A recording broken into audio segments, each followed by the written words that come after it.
जय जिनेंद्र। आत्मा चैनल देख रहे सभी दर्शकों का स्वागत है। मैं एकता सिंगला। आइए एक नज़र डालते हैं आज के धार्मिक एवं सामाजिक समाचारों पर।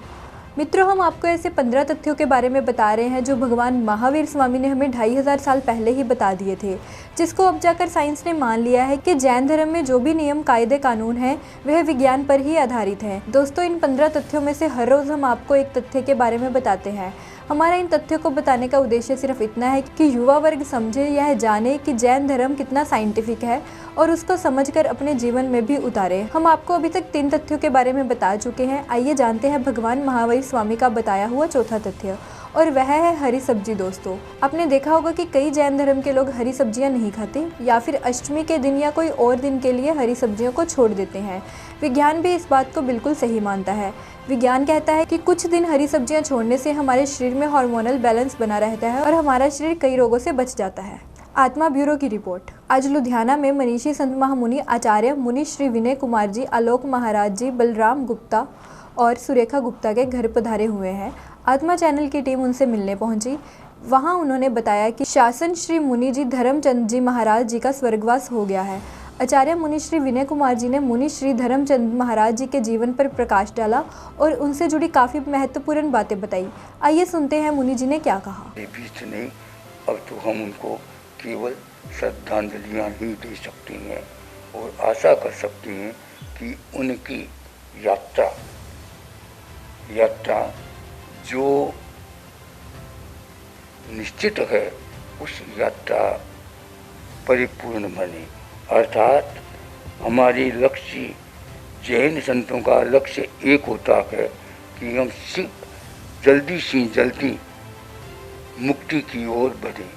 हमारी साधना की सफलता उसी में है, तो मैं मुनिश्री उसी मुक्ति की ओर आगे से आगे बढ़ते रहेंगे। बस इसी भावना के साथ मैं अपनी बात को विराम दूँ। बहुत अच्छा, मतलब महाराज जी की कृपा है मेरे ऊपर, बहुत कृपा है जो महाराज जी हमारे घर पर आ रहे, उनके चरण हमारे घर पर। लुधियाना से कैमरामैन विकास के साथ एकता की report. Amritsar Pathankot highway Batala bypass पर एक प्लाईवुड फैक्ट्री और गोदाम में लगी आग। लाखों रुपए का सामान जलकर हुआ राख। बटाला, अमृतसर और गुरदासपुर से फायर ब्रिगेड की गाड़ियां मौके पर आग बुझाने के लिए मंगवाई गई। कड़ी मेहनत से आग पर काबू पाने की कर रही हर संभव कोशिश। प्लाईवुड फैक्ट्री के मालिक के अनुसार स्थानीय प्रशासन और विभिन्न दमकल वाहनों द्वारा आग पर काबू पाने की कोशिश में 70 से 80 लाख रुपए का हुआ नुकसान। Batala bypass GM plywood factory में कल शाम एक भयानक आग लगी। फैक्ट्री मालिक के करीबी बिट्टा महाजन ने कहा कि जैसे ही उन्हें सूचना मिली उन्होंने फायर ब्रिगेड और प्रशासन विभाग को सूचना दी। 70 से 80 लाख रुपए का नुकसान हुआ है। एसडीएम बटाला बलविंदर सिंह भी मौके पर पहुंचे और जानकारी दी कि आग पूरी फैक्ट्री के अंदर फैल गई है और बटाला, अमृतसर और गुरदासपुर से दमकल की गाड़ियां मंगवाई गई। तकरीबन ਸਾਨੂੰ 2:30 ਵਜੇ ਕੋਲ ਆਈ ਆ ਕਿ ਨੇੜੇ ਕਣਕ ਦੀ ਨਾੜ ਨੂੰ ਅੱਗ ਲੱਗੀ ਆ, ਪਰ ਜਦ ਅਸੀਂ ਆ ਕੇ ਦੇਖਿਆ ਤਾਂ ਜਿਹੜਾ ਫੈਕਟਰੀ ਦਾ ਇਹ ਪਲਾਈ ਬਣਾਉਣੇ ਵਾਲੀਆਂ ਫੱਟੀਆਂ ਪਈਆਂ ਇਹਨਾਂ 'ਚ ਅੱਗ ਲੱਗੀ ਸੀ ਤੇ ਅੱਗ ਜਿਹੜੀ ਆ ਸ਼ੈੱਡ ਦੇ ਵਿੱਚ ਵੀ ਲੱਗੀ ਸੀ। ਸ਼ੈੱਡ ਵਾਲੀ ਸਾਈਡ ਅਸੀਂ ਕੰਟਰੋਲ ਕਰ ਦਿੱਤੀ ਆ ਤੇ ਉਧਰਲਾ ਇਹਨਾਂ ਦਾ ਸਾਰੀ ਲੱਕੜ ਸੇਫ ਪਈ ਆ।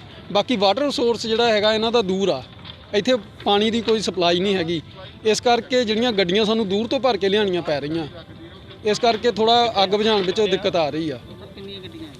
ਇਸ ਵੇਲੇ 3 ਬਟਾਲਾ ਦੀਆਂ ਗੱਡੀਆਂ ਲੱਗੀਆਂ ਪਈਆਂ, ਅੰਮ੍ਰਿਤਸਰ ਔਰ ਗੁਰਦਾਸਪੁਰ ਤੋਂ ਗੱਡੀਆਂ ਆ ਰਹੀਆਂ। ਇਸ ਵੇਲੇ 3 ਗੱਡੀਆਂ ਲੱਗੀਆਂ ਪਈਆਂ। ਕੀ ਨਾਮ ਆਪਣਾ? ओंकार सिंह, सब फायर अफसर बटाला। गुरदासपुर से जितेंद्र कुंडल की रिपोर्ट। श्री मुक्तसर साहिब के सेहत विभाग के पास सिर्फ 11 वेंटिलेटर है।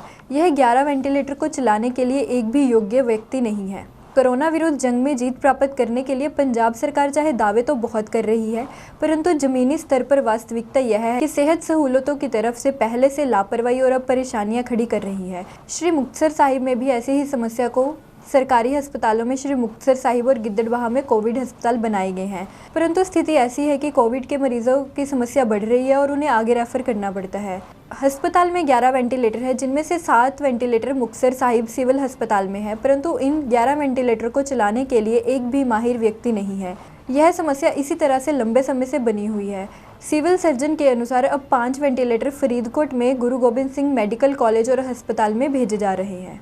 टाइम जिला श्री मुक्तसर साहब ਦੇ ਵਿੱਚ ਵੈਂਟੀਲੇਟਰ ਜਿਹੜੇ ਸਿਵਲ ਹਸਪੀਟਲ ਦੇ ਵਿੱਚ ਮੁਕਤਸਰ, ਮਲੋਟ, ਗਿੱਦੜਬਾਹਾ ਤੇ ਬਾਦਲ ਮਿਲਾ ਕੇ ਟੋਟਲ 11 ਵੈਂਟੀਲੇਟਰ ਹੈਗੇ। ਉਹਦੇ ਵਿੱਚੋਂ ਮੈਨ ਪਾਵਰ ਦੀ ਘਾਟ ਦੇ ਹੋਣ ਦੇ ਕਾਰਨ ਹਜੇ ਵਰਤੋਂ ਵਿੱਚ ਨਹੀਂ ਆ ਰਹੇ, ਜਿਸ ਕਰਕੇ ਅਸੀਂ ਫਰੀਦਕੋਟ ਮੈਡੀਕਲ ਕਾਲਜ ਵਿਖੇ 5 ਵੈਂਟੀਲੇਟਰ ਸ਼ਿਫਟ ਕਰ ਰਹੇ ਹਾਂ ਤਾਂ ਕਿ ਜਿਹੜਾ ਹੈਗਾ ਉੱਥੇ ਪੇਸ਼ੈਂਟਸ ਵਾਸਤੇ ਯੂਜ਼ ਹੋ ਸਕਣ। ਜਦੋਂ ਸਾਡੇ ਕੋਲੇ ਮੈਨ ਪਾਵਰ ਆ ਜਾਏਗੀ ਤਾਂ ਜਿਹੜੇ ਅਸੀਂ ਰਹਿੰਦੇ ਵੈਂਟੀਲੇਟਰਸ ਹੈਗੇ ਉਹਨਾਂ ਨੂੰ ਜਿੰਨੇ ਵੱਧ ਤੋਂ ਵੱਧ ਹੋ ਸਕੇ ਵਰਤੋਂ ਵਿੱਚ ਲਿਆ ਸਕਦੇ ਹਾਂ, ਜਿਹਦੇ ਵਾਸਤੇ ਅਸੀਂ ਮੈਨ ਪਾਵਰ ਦੀ ਡਿਮਾਂਡ ਜਿਹੜੀ ਹੈਗੀ ਉਹ ਡਾਇਰੈਕਟਰ ਸਾਹਿਬ ਨੂੰ ਭੇਜੀ ਹੋਈ। ਮੈਮ ਕਿੰਨੇ ਟਾਈਮ ਤੋਂ ਜਿਹੜੀ ਇੱਥੇ ਮੈਨ ਪਾਵਰ ਦੀ ਜਿਹੜੀ ਘਾਟ ਲੱਗ ਰਹੀ ਹੈ? ਦੇਖੋ ਮੈਡੀਕਲ ਸਪੈਸ਼ਲਿਸਟ ਆਲਮੋਸਟ 3 ਸਾਲਾਂ ਤੋਂ ਸਾਡੇ ਕੋਲ ਲਗਾਤਾਰ ਨਹੀਂ ਹੈਗੇ। ਕਈ ਵਾਰੀ ਕੋਈ ਡੈਪੂਟੇਸ਼ਨ 'ਤੇ ਆ ਜਾਂਦੇ ਆ ਵਿੱਚੋਂ ਜਾਂ ਅਸੀਂ ਬਾਕੀ ਹਸਪੀਟਲਾਂ ਤੋਂ ਫੀਲਡ 'ਚੋਂ ਜ਼ਿਲ੍ਹਾ ਹਸਪਤਾਲ ਦੇ ਵਿੱਚ ਹਫ਼ਤੇ 'ਚ 1 ਦਿਨ ਜਾਂ 2 ਦਿਨ ਵਾਸਤੇ ਲਗਾਉਂਦੇ ਹਾਂ। ਬੜੀ ਵਾਰੀ ਦਿੱਕਤ, ਬਹੁਤ ਜ਼ਿਆਦਾ ਦਿੱਕਤ। ਫਿਰ ਕੀ ਕੀਤਾ ਜਾ ਸਕਦਾ? ਦੇਖੋ ਐਮਰਜੈਂਸੀ ਦੇ ਵਿੱਚ ਤਾਂ ਫਿਰ ਅਸੀਂ ਇੱਦਾਂ ਹੀ ਉਹ ਕਰਦੇ ਹਾਂ, ਜਿਹੜੀ ਜਿੰਨੀ ਕਿ ਸਾਡੇ ਕੋਲ ਐਗਜ਼ਿਸਟਿੰਗ ਮੈਨ ਪਾਵਰ ਹੈਗੀ ਹੈ, ਜਿਹੜੇ ਸਪੈਸ਼ਲਿਸਟ ਉਪਲਬਧ ਹੈ ਅਸੀਂ ਉਹਨਾਂ ਦੀਆਂ ਸੇਵਾਵਾਂ ਲੈਂਦੇ ਹਾਂ, ਬਟ ਸਾਡੇ ਕੋਲ ਮੈਡੀਕਲ स्पेशलिस्ट की घाट बहुत है। श्री मुक्तसर साहिब से सोनू खेड़ा की रिपोर्ट। अमृतसर के जडियाला गुरु में वाल्मीकि चौक में जडियाला गुरु के दुकानदारों की ओर से रोष प्रदर्शन धरना लगाया गया और सरकार से मांग की जा रही है या तो सभी की दुकानें खोल दी जाए या सभी दुकानों को बंद कर दिया जाए। और उनका कहना है कि अगर दुकानें बंद रहेगी तो हम अपने परिवार का गुजारा कैसे करेंगे। डीएसपी सुखविंदर पाल सिंह ने जडियाला गुरु को अपना मांग पत्र सौंपा और डीएसपी सुखविंदर पाल सिंह ने कहा कि उनकी मांग सरकार तक पहुंचाई जाएगी। स्टेशन वालों एक गल रखी आ भी साडा साथ सारे दुकानदारां ने दिता, पर किसी सियासी लीडर ने साडा साथ नहीं दिता। ना कि इत्थे इन्ना वड्डा धरना लगा, ना MLA साहब आए आ उन्होंने देखा भी दुकानदारां दीयां की मुश्किलां वा, और ना ही इत्थे नवे बने प्रधान साहब आए आ भी इन्हां दीयां की मुश्किलां वा, ना ही वाइस प्रधान साहब आए आ की मुश्किलां वा। मतलब कि दुकानदार फिर कल्ला रह गया। इस चीज़ का सानू बहुत रोस आ। ਅਸੀਂ ਚਾਹੁੰਦੇ ਹਾਂ ਕਿ MLA ਸਾਹਿਬ ਸਾਡੇ ਦੁੱਖ ਦੇ ਤੁਸੀਂ ਭਾਈਵਾਲ ਬਣੋ। ਇਹ ਕੋਈ ਛੋਟੀ ਗੱਲ ਨਹੀਂ ਹੁੰਦੀ, ਕਿਸੇ ਦਾ ਰੋਜ਼ਗਾਰ ਖਤਮ ਹੋ ਜਾਣਾ ਛੋਟੀ ਗੱਲ ਨਹੀਂ ਹੁੰਦੀ। ਠੀਕ ਹੈ ਕਰੋਨਾ ਚੱਲ ਰਿਹਾ ਵਾ, ਪਰ ਅਸੀਂ ਵੀ ਉਹੀ ਇਨਸਾਨ ਆ ਜਿਨ੍ਹਾਂ ਨੇ ਤੁਹਾਨੂੰ ਵੋਟ ਦੇ ਕੇ ਇੱਥੋਂ ਤੱਕ ਪਹੁੰਚਾਇਆ। ਸਾਡੀ ਗੱਲ ਤੁਸੀਂ ਅੱਗੇ ਤੱਕ ਰੱਖੋ, ਅਸੀਂ ਤੁਹਾਡੇ ਤੋਂ ਇਹ ਮੰਗ ਰੱਖਦੇ ਹਾਂ। अमृतसर जडियाला गुरु से रिपोर्टर परमजीत की रिपोर्ट। पंजाब सरकार की तरफ से गांवों में विकास करने को लेकर लाखों दावे किए जा रहे हैं, परंतु जमीनी स्तर पर अभी भी दलित परिवारों के साथ भेदभाव करने के इल्ज़ाम लगातार लग रहे हैं, जिसकी ताज़ा उदाहरण देखने को मिली नाभा ब्लॉक के गांव रहेटी प्याला में, जहां महीनों से दूसरे गांव के सीवरेज के पानी की निकासी को लेकर पंचायत और गांव वासी देखते ही देखते तकरार इतनी बढ़ गई कि सरपंच की शहर और गांव के एक धड़े की तरफ से दूसरे धड़े को जाति सूचक शब्द बर्ताव के इल्ज़ाम लगाए गए हैं, जिसकी वीडियो सोशल मीडिया पर खूब वायरल हो रही है। स्थिति दोनों धड़ों के बीच तनावपूर्ण देखते ही पुलिस प्रशासन ने काबू पाया। इस मौके BDPO नाभा भी मौके पर पहुंचे। यह है नाभा ब्लॉक का गांव रोहटी प्याला, जहां गांव वासियों की तरफ से गांव की महिला सरपंच और जाति सूचक शब्द बर्ताव के आरोप लगाए गए हैं। मामला सीवरेज के पानी को गांव के तालाब में डालने की बजाय रोहटी पुल के साथ लगती नहरी विभाग में डाला जाने का है। गांव वासी और पंचायत आमने सामने हो गए हैं। मामला इस कदर बढ़ गया है कि नाभा के DSP राजेश छिब्बर मौके पर पहुंचे। स्थिति इतनी तनावपूर्ण हो गई थी कि इस लड़ाई झगड़े के दौरान एक पक्ष ने दूसरे पक्ष पर जाति सूचक शब्द प्रयोग करने का आरोप लगाया, जिसकी वीडियो सोशल मीडिया पर खूब वायरल हो रही है। महिला सरपंच की तरफ से अपने ऊपर लगे जाति सूचक शब्दों को सिरे से नकार दिया। इस मौके पर नाभा के DSP राजेश छिब्बर ने कहा कि हम इस संबंधित मामलों की जांच कर रहे हैं, जो भी दोषी पकड़ा जाएगा उसके खिलाफ सख्त कार्रवाई की जाएगी। इसी कोठियां काम कर लगी हुई जी मैं ਇਹ ਚੂੜੇ ਚਾੜੇ ਮੈਨੂੰ ਕਹਿੰਦੀ ਆ ਗਈ ਚੂੜੀ ਇੰਨਾ ਗਲਤ ਗੱਲਾਂ ਬੋਲੀ ਆ ਜਲੀਲ ਕਰੇ ਨੇ ਮੈਨੂੰ ਵੀ ਤੁਸੀਂ ਐ ਗੱਲ ਕਰਕੇ ਆਉਂਦੇ ਸੈਸੇ ਨੇ ਉਧਰ ਐ ਕਰਕੇ ਆਉਂਦੀ ਆ ਜੀ। ਮੈਂ ਕਿਹਾ ਵੀ ਤਾਈ ਤੁਸੀਂ ਮੂੰਹ ਨਾਲ ਬੋਲ ਕੋ ਵੀ ਸਿੱਧੇ ਚੂੜੀ ਤੋਂ ਬਿਨਾਂ ਨਹੀਂ ਇਹ ਮੈਨੂੰ ਬੋਲੀ ਹੈਗੀ। ਫਿਰ ਇਹਨਾਂ ਨੇ ਸਰਪੰਚ ਵੀ ਉੱਥੇ ਖੜੇ ਆ, ਸਰਪੰਚਣੀ ਜੀ ਖੜੇ ਆ, ਇਹਨੇ ਕਹਿੰਦੀ ਹੁਣ ਕਰ ਲਓ ਕੀ ਕਰਨਾ ਕਹਿੰਦੀ। ਇਹਨਾਂ ਨੇ ਮੈਨੂੰ ਸਾਰੇ ਮੈਂ ਕੱਲੀ ਸੀ ਜੀ, ਮੈਂ ਇਹਨਾਂ ਨੇ ਫੜਿਆ ਜੀ ਮੈਨੂੰ ਕੱਲੀ ਨੂੰ, ਮੇਰੇ ਕੱਪੜੇ ਦੇਖ ਲਓ ਜੀ ਪਾੜੇ ਹੋਏ ਜੀ, ਮੈਂ ਕੱਲੀ ਸੀ ਜੀ। ਇਹਨਾਂ ਨੇ ਮੇਰਾ ਨਾਲ ਹੱਥੋਂ ਪਾਈ ਕਰੀ ਆ ਜੀ। ਹੱਥੋਂ ਪਾਈ ਕਿਉਂ ਕੀਤੀ, ਕੀ ਕਾਰਨ? ਮੈਂ ਕਿਹਾ ਵੀ ਕੋਈ ਗੱਲ ਨਹੀਂ, ਸਾਡੇ ਕੋਈ ਲੜਾਈ ਨਹੀਂ ਸੀ ਅੱਜ ਹੋਈ ਵੀ, ਅਸੀਂ ਮੇਰਾ ਕੰਮ ਕਰਕੇ ਆਈਆਂ। ਉਧਰ ਮੈਨੂੰ ਆ ਦੇਖ ਕੇ ਜੀ ਇਹ ਚੂੜੀ ਤੋਂ ਬਿਨਾਂ ਨਹੀਂ ਬੋਲੀ, ਕਹਿੰਦੀ ਆ ਗਈ ਉਹ ਜਿਹੜੇ ਉਧਰ ਇੱਕ ਧਮਾਲ ਮਾਇਆ ਜੀ ਮਾਇਆ। ਹਾਂਜੀ ਫਿਰ ਉਹਦੇ ਇੱਕ ਨੂੰਹ ਆਈ ਆ ਜੀ ਅੰਦਰੋਂ ਨਿਕਲ ਕੇ, ਉਹਦੀ ਪੋਤੀ ਦਾ ਪੋਤਾ ਜੀ। ਫਿਰ ਸਰਪੰਚ ਨਹੀਂ ਆਈ ਆ ਜੀ, ਉਹ ਕਹਿੰਦੀ ਹੁਣ ਕਰ ਲਓ, ਕਹਿੰਦੀ ਕੀ ਕਰਨਾ, ਕਹਿੰਦੀ ਇਹਨਾਂ ਦੀ ਹਵਾ ਖਰਾਬ ਹੋਈ ਵੀ ਆ, ਸਾਨੂੰ ਚੂੜਿਆਂ ਤੋਂ ਬਿਨਾਂ ਬੋਲਦੀ ਨਹੀਂ, ਉਹ ਚੂੜੀ ਤੋਂ ਬਿਨਾਂ ਨਹੀਂ ਬੋਲੀ। ਕੁਮਾਰ ਬਿਨਾ ਹਾਂਜੀ ਸੇ ਉਹ ਕਰਿਆ ਜੀ। ਮੈਨੂੰ ਇਨਸਾਫ ਮਿਲੇ, ਮੇਰੇ ਕੱਪੜੇ ਦੇਖੋ ਜੀ ਇਹਨਾਂ ਦੇ ਪਾੜੇ ਹੋਏ ਜੀ। ਮੈਨੇ ਤੁਸੀਂ ਪੁਲਿਸ ਥਾਣੇ ਗਏ ਸੀਗੇ?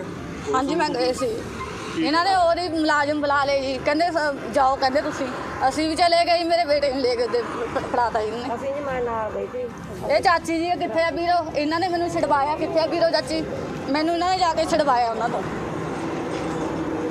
ਕੀ ਹੋਇਆ ਜੀ ਅੱਜ ਇਹ ਅੱਜ ਹੋਇਆ ਜੀ ਉਧਰੋਂ ਕੰਮ ਕਰਕੇ ਆ ਰਹੀ ਵੀ ਇਹਦਾ ਪਹਿਲਾ ਮੁੰਡਾ ਆਇਆ ਮੈਂ ਇਹਨਾਂ ਨੂੰ ਬੁਲਾ ਸਕਦੀ ਸੀ ਪਹਿਲਾਂ ਇਹਦਾ ਮੁੰਡਾ ਆਇਆ ਜੀ ਮੁੰਡੇ ਨੂੰ ਕਹਿੰਦੀ ਚੂੜਾ ਕਹਿੰਦੀ ਕਿਵੇਂ ਹਿੱਕ ਕੱਢੀ ਬੈਠਰਦਾ ਉਹ ਮੁੰਡੇ ਨੇ ਇਹਨੂੰ ਦੱਸਦਾ ਜੀ ਇਹਨੂੰ ਆਉਂਦੀ ਨੂੰ ਦੱਸਦਾ ਮੁੰਡੇ ਨੇ ਕਹਿੰਦਾ ਮੈਨੂੰ ਆਏ ਬੋਲਦੇ ਨੇ ਇਹ ਕਹਿੰਦੀ ਆਏ ਪੁੱਛ ਲਿਆ ਵੀ ਤੁਸੀਂ ਮੇਰੇ ਮੁੰਡੇ ਨੂੰ ਉਲਟ ਕਿਉਂ ਬੋਲਦੇ ਹੋ ਗੁਰਪ੍ਰੀਤ ਨੂੰ ਜੋ ਉਹਦੀ ਉਹਨਾਂ ਨੇ ਫੋਨ ਕਰਤਾ ਗੁਰਪ੍ਰੀਤ ਕੌਣ ਹੈ ਜੀ? ਗੁਰਪ੍ਰੀਤ ਸਰਪੰਚ ਨੇ ਅੱਛਾ ਉਹਦੀ ਫੋਨ ਕਰਕੇ ਜੀ ਬਫੀ ਹੋ ਬੈਠੇ ਤੇ ਚਾਰੇ ਪੰਜੇ ਨੇ ਗੱਲ ਨਹੀਂ ਪੁੱਛੀ ਜਿਹਨੂੰ ਢਾਹ ਲਿਆ ਹਿੰਮਤ ਨੇ ਇਹਦੇ ਕੱਪੜੇ ਪਾੜੇ ਨੇ ਤੇ ਬਾਕੀ ਮਾਇਆ ਨੇ ਉਹਦੀ ਨੂੰਹ ਨੇ ਪੋਤੀ ਨੇ ਇੱਕ ਪਾਲ ਨੇ ਜਸਪਾਲ ਕੌਰ ਸਰਪੰਚ ਨੇ ਸਮਝਾਇਆ ਨਹੀਂ ਸਰਪੰਚ ਨੇ ਸਮਝਾਇਆ ਨਹੀਂ ਨਾ ਕਹੀ ਚੱਕੀ ਮੁੰਡੇ ਨੇ ਹਿੰਮਤ ਨੂੰ ਕਹੀ ਚਕਾਈ ਕਹਿੰਦੇ ਹੁਣ ਹਟਾ ਕੇ ਦਿਖਾਓ ਹਿੰਮਤ ਤੋਂ ਫੇਰ ਨਾਲ ਦੀ ਸਾਰਾ ਕੰਮ ਕਹਿੰਦੀ ਚੂੜਾ ਕਹਿੰਦੇ ਸਿਰ ਚੜੇ ਪਏ ਨੇ ਸਰਪੰਚ ਦੀ ਸ਼ਹਿਦ ਹੋਇਆ ਸਾਰਾ ਸਰਪੰਚ ਨਹੀਂ ਲਿਖਿਆ ਸਹਿ ਤੇ ਹੋ ਰਿਹਾ ਜੀ ਸਰਪੰਚ ਨੇ ਕਿਹੜੇ ਸ਼ਬਦ ਕਹਿੰਦੇ ਕੀ ਹਾਂ ਜੀ ਹਾਂ ਸਰਪੰਚ ਨੇ ਕੀ ਕਿਹਾ ਵੀ ਚੂੜਾ ਸਾਡੇ ਸਿਰ ਚੜ ਗਏ ਅੱਛਾ ਵੀ ਚਾਮਲੇ ਪਏ ਨੇ ਇਹੀ ਗੱਲ ਪਰਜਾ ਪਤਾ ਨੇ ਕਹੀ ਆ ਇਹੀ ਗੱਲ ਗੁਰਪ੍ਰੀਤ ਨੇ ਕਹੀ ਹੈ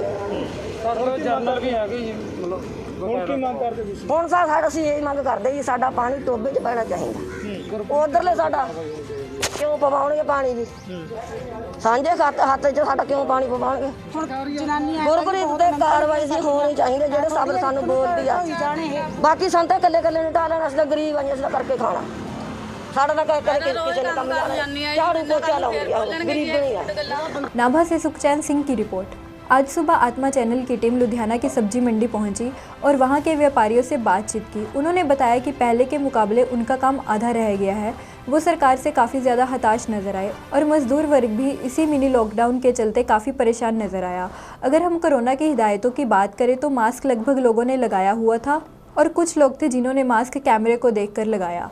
अगर हम बात करें सोशल डिस्टेंसिंग की तो सोशल डिस्टेंसिंग का पालन बिल्कुल भी नहीं हो रहा था, पर जब हमने उनसे बात की तो आइए देखते हैं उन्होंने क्या कहा। हाँ जी आंटी जी की कहना चाहोगे जो आ लॉकडाउन ਇਹ ਗਰੀਬਾਂ ਵਾਸਤੇ ਤਾਂ ਕੋਈ ਫਾਇਦਾ ਨਹੀਂ ਇਹਨਾਂ ਨੂੰ ਹੈਗਾ ਤਾਂ ਗਰੀਬਾਂ ਨੂੰ ਤਾਂ ਵੈਸੇ ਤਾਂ ਅਸੀਂ ਭੁੱਖੇ ਮਾਰਦੇ ਆ ਚਾਹੇ ਬਿਮਾਰੀ ਨਾ ਮਰਨ ਚਾਹੇ ਭੁੱਖ ਨਾ ਮਰਨ ਇਹ ਬਿਮਾਰੀ ਨਾਲ ਤਾਂ ਘੱਟ ਮਰਨਾ ਭੁੱਖ ਨਾਲ ਜ਼ਿਆਦਾ ਮਰ ਜਾਣਾ ਖਾਣ ਨੂੰ ਕਿੱਥੋਂ ਦੇਣਾ ਸਰਕਾਰ ਖਾਣ ਨੂੰ ਦਿੰਦੀ ਕਿਸੇ ਨੂੰ ਖਾਣ ਨੂੰ ਵੀ ਦੇਵੇ ਸਰਕਾਰ ਲੋਕਡਾਊਨ ਤਾਂ ਕਰਤਾ ਸਬਜ਼ੀ ਬੰਦ ਕਰਤੀ ਵਿਕਣੀ ਅਸੀਂ ਇੱਥੇ ਦਿਹਾੜੀ ਕਰਦੇ ਮਿਹਨਤ ਕਰ ਰਹੇ ਆ ਸਵੇਰ ਦੇ ਭੁੱਖੇ ਦਿਹਾੜੀ ਬੈਠੇ ਹੋਏ ਆ ਇੱਥੇ ਕੁਝ ਮਿਲਿਆ ਸਾਨੂੰ ਖਾਣ ਵਾਸਤੇ ਕਿਸੇ ਨੇ ਪੁੱਛਿਆ ਆ ਕੇ ਡੰਡੇ ਮਾਰਦੇ ਆ ਦਿਹਾੜੀ ਕਰਦੇ ਆ ਤੁਸੀਂ ਕਿਉਂ ਕਰਦੇ ਆ ਆਖਰ ਸਬਜ਼ੀ ਵਿਕੂਗੀ ਇੱਥੇ ਤੇ ਅਸੀਂ ਸਬਜ਼ੀ ਤੇ ਦਿਹਾੜੀ ਕਰਦੀਆਂ ਪਈਆਂ ਵਾ ਇੱਥੇ ਤੁਹਾਡੇ ਜੋ ਕੰਮ ਕਰਦੇ ਕਿੰਨਾ ਬੰਦ ਕਰ ਦਿੰਦੇ ਆ ਮੰਡੀ 2-3 ਦਿਨ ਬੰਦ ਕਰ ਦਿੰਦੇ ਆ ਇੱਕ ਵਾਰੀ ਫਿਰ ਜਦ ਖੋਲਦੇ ਆ ਰਸ਼ ਪੈਂਦਾ ਫਿਰ ਕਹਿ ਦਿੰਦੇ ਇੱਥੇ ਰਸ਼ ਪਿਆ ਹੋਇਆ ਵਾ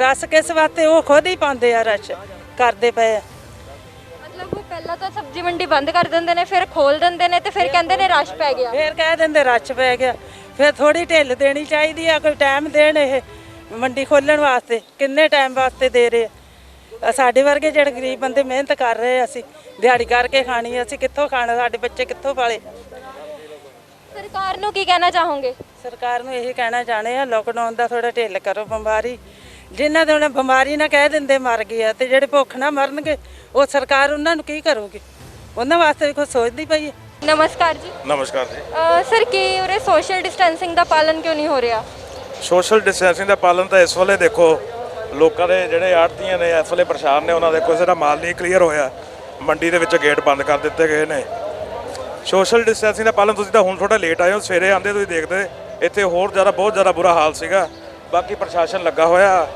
ਆਪਣੀ ਦੇਖਭਾਲ ਸੰਭਾਲ ਦੇ ਵਿੱਚ ਕਰਾਉਣ ਲਈ ਬਟ ਉਹਨਾਂ ਕੋਲ ਵੀ ਕੰਟਰੋਲ ਨਹੀਂ ਹੋ ਰਿਹਾ ਤੇ ਸਰ ਕੰਮਕਾਰ ਦੇ ਕੀ ਹਾਲਾਤ ਨੇ ਕੰਮਕਾਰ ਜਿਵੇਂ ਮੈਂ ਤੁਹਾਨੂੰ ਦੱਸਿਆ ਵੀ ਕੰਮਕਾਰ ਵੀ ਅੱਜ ਨਹੀਂ ਇੰਨਾ ਮਤਲਬ ਕੱਲ ਦੇ ਨਾਲ ਦਾ ਅੱਜ ਕੰਮ ਨਹੀਂ ਨਿਕਲਿਆ ਲੋਕਾਂ ਦਾ ਤੇ ਜੋ ਸਬਜ਼ੀਆਂ ਦੇ ਰੇਟ ਨੇ ਉਹ ਵਧੇ ਨੇ ਜਾਂ ਘਟੇ ਨੇ ਲੋਕਡਾਊਨ ਤੋਂ ਬਾਅਦ ਸਬਜ਼ੀਆਂ ਦੇ ਰੇਟ ਤਕਰੀਬਨ ਜੋ ਇਹਨਾਂ ਦਿਨਾਂ ਦੇ ਹਾਲਾਤ ਹੁੰਦੇ ਸੀਗੇ ਪਿਛਲੇ ਸਾਲ ਦੀ ਗੱਲ ਕਰੀਏ ਉਸ ਹਿਸਾਬ ਦੇ ਨਾਲ ਮਤਲਬ ਅੱਧੇ ਰੇਟ ਰਹਿ ਗਏ ਨੇ मतलब ਆਪਾਂ ਕਹਿ ਦਈਏ ਗਰੀਬ ਆਦਮੀ ਨੂੰ ਕਾਫੀ ਜ਼ਿਆਦਾ ਫਰਕ ਪਵੇਗਾ ਗਰੀਬ ਆਦਮੀ ਤਾਂ ਦੇਖੋ ਜੀ ਹਰ ਵਾਰੀ ਪਿਸਦਾ ਹੀ ਪਿਸਦਾ ਪਰ ਸਰਕਾਰ ਨੂੰ ਵੀ ਥੋੜਾ ਚਾਹੀਦਾ ਵੀ ਗਰੀਬ आदमी बारे कोई ना कुछ सोचे। लुधियाना से कैमरामैन विकास के साथ एकता की रिपोर्ट। तो ये थे आज के धार्मिक एवं सामाजिक समाचार। कल फिर हाजिर होंगे। एकता को दीजिए इजाज़त। जय जिनेंद्र।